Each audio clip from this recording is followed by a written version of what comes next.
안녕하세요. 성백성 행정사입니다. 저번 영상에서 관계인의 개념에 대해서 설명을 드리고 그 관계인 권리 중에 저당권 관련된 내용을 소개를 해줬어요. 그래서 은행 얘기를 조금 에피소드를 같이 설명을 드렸죠. 그리고 이번 영상에서는 2탄을 준비했습니다. 관계인 권리 중에 임차권 관련해서 영상을 준비했는데요. 임차권 관련 내용을 소개하기에 앞서 저번 영상 했던 내용을 간략하게 정리를 한번 해보고 넘어가겠습니다. 토지보상에서 말하는 관계인은 토지 소유자나 건물 소유자 동일하게 토지보상법에 나와 있는 그 법으로 이제 관계인도 보호받을 권리가 있다. 그래서 건물 소유자, 토지 소유자에게 통보하는 보상 절차나 안내 서류들이 동일하게 관계인에게도 통보가 된다. 그리고 그 방식은 우편이 될 수도 있고 공고가 될 수도 있고 공시송달이 될 수도 있다.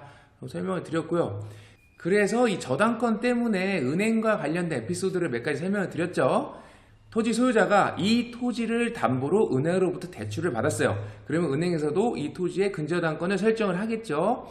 토지 소유자가 보상금을 수령하기 위해서는 사업시행자와 계약 체결을 해야 됩니다. 그런데 계약 체결을 하기 전에 이 근저당권을 해지를 해야지 계약이 됩니다. 이 부분도 설명을 드렸고요.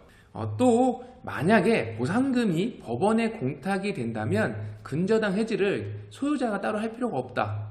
이거는 법원이 공탁이 되면서 자동적으로 근저당 해지가 된다는 부분 설명을 드리면서 또 사업 시행자와 계약할 때 필요한 서류 준비하는 것보다 법원으로 공탁금 수령하는 서류가 훨씬 적고 단순해서 편하다라는 부분 설명드렸습니다. 자, 본격적으로 2탄 임차권에 대해서 설명을 드리겠습니다. 관계인의 임차권, 이렇게 표현하기가 좀 어렵죠. 쉽게 설명을 하면 세입자의 권리라고 생각하시면 됩니다. 다시 세입자는 어떤 세입자가 있어요? 주거용 건축물의 거주 목적으로 있는 세입자가 있을 것이고, 그 다음에 상가나 점포, 공장 등의 어떤 사업 목적으로 있는 세입자가 있겠죠. 그러면 다시 이 세입자를 토지보상으로 끌고 왔을 때 거주 목적의 세입자는 생활대책의 세입자일 것이고, 사업 목적의 세입자는 영업보상의 대상자가 되겠죠. 자, 그러면 이제 조금 영업보상과 생활대책 내용이 나오니까 이제 이해하기가 쉬워지죠. 과거에 이 영업보상이나 이주보상에 대해서 영상을 준비해서 올려놓은 게 있습니다. 세부적으로 더 궁금하시면 그 영상을 참고하시면 되겠고요. 또 관련 자료들도 쉽게 찾아볼 수 있게 많이 오픈이 돼 있어요. 그래서 그런 부분 찾아보시면 돼서 오늘은 대상 요건에 대해서는 이야기하지 않고 대상이 된다면 그러니까 됐다 치고 이야기를 해보겠습니다. 과거에 이주보상이나 영업보상의 영상들은 좀 원론적인 내용들이었어요. 그래서 이번 영상에서는 조금 저희 에피소드를 소개해드리려고 해요. 그때 얘기 못했던 부분들이죠. 첫 번째 에피소드인데요. 이제 차량정비소 사장님, 그러니까 카센터 사장님이 영업보상금이 저렴하다고 의뢰를 하셨어요. 그 중에서 가장 저렴한 부분이 뭐였냐면 휴업보상금이 너무 저렴하게 산정됐다고 주장을 하시더라고요. 그래서 제가 회계서류를 좀 줘보십시오. 한번 검토를 해보겠습니다. 그래서 회계서류를 봤어요. 근데 영업이익이 높지 않아서 최저 한도액인 월 480에서 500 사이로 4개월분 보상이 된 것 같더라고요. 제가 이 부분을 설명드렸어요. 이런 법이 있고 매출 영업이익이 너무 저렴하면 최저 한도액이라고 해서 이 부분으로 4개월분 보상을 합니다 라고 설명을 드렸더니 사장님께서는 아니 현금 매출도 있다. 그래서 현금 매출 장부는 별도로 작성을 하신다. 근데 이건 신고는 하지 않는다 라고 얘기를 하시더라고요. 그래서 이거를 반영하고 싶다. 제가 이 이야기를 듣고 좀 고민을 했어요. 왜 고민을 했느냐? 과거에 제가 카더러 통신을 들은 얘기가 있었어요. 국세청이 각 감정평가 기관에 서류를 요구를 한대요. 어떤 서류냐? 영업보상 산정 내역을 달라고 한대요. 그래서 이 사업장이 과거에 정기적으로 매출 신고한 부분과 보상을 받기 위해서 매출 신고한 부분이 차이가 있는지를 비교를 해요. 만약에 보상금을 더 받기 위해서 매출을 좀 높게 잡잖아요. 그러면 국세청이 이 부분에 대해서 과세해서 세금을 더 환수를 한다고 하는 내용을 들은 적이 있어요.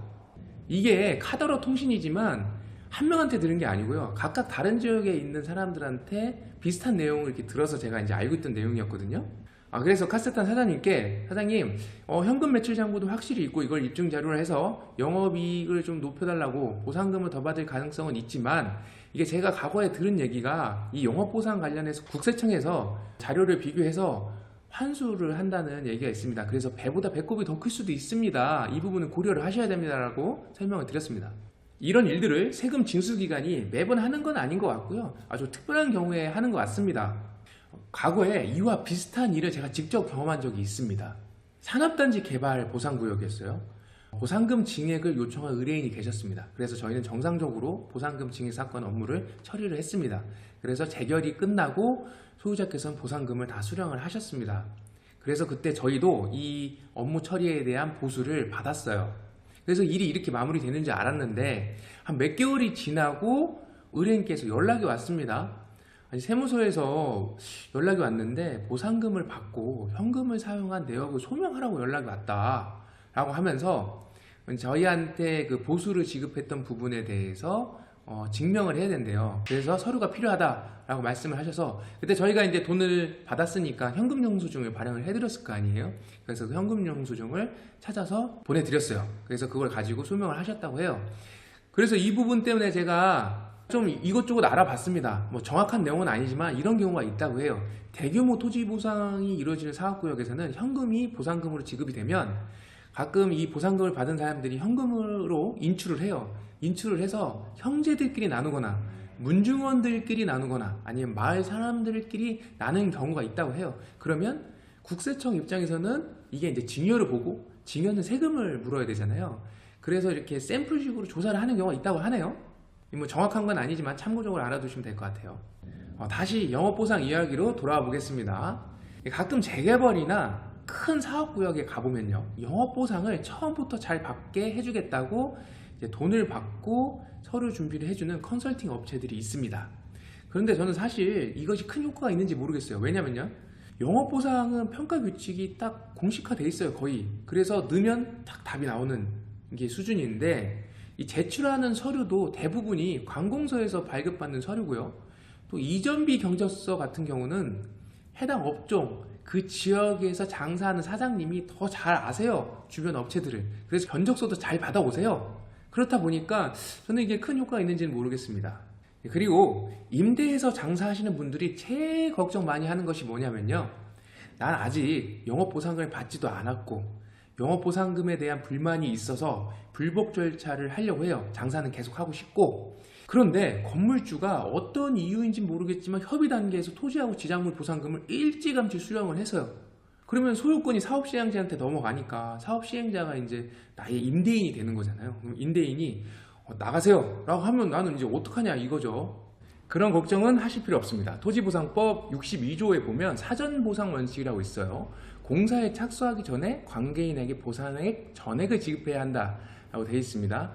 이는 협의 또는 재결 절차에 의하여 결정되는 영업손실보상금 등을 지급할 것이 요구된다고 보는 것이 국민의 재산권을 보장하는 헌법에 합치하는 해석이라고 봅니다. 라고 이제 판례가 있습니다. 그래서 이 부분을 살펴봤을 때는 단순히 소유자가 변경이 되어서 사업시행자가 임대인이 되니까 나가라 해서 나갈 수 있는 건 아니라는 부분 알고 계시면 되겠습니다.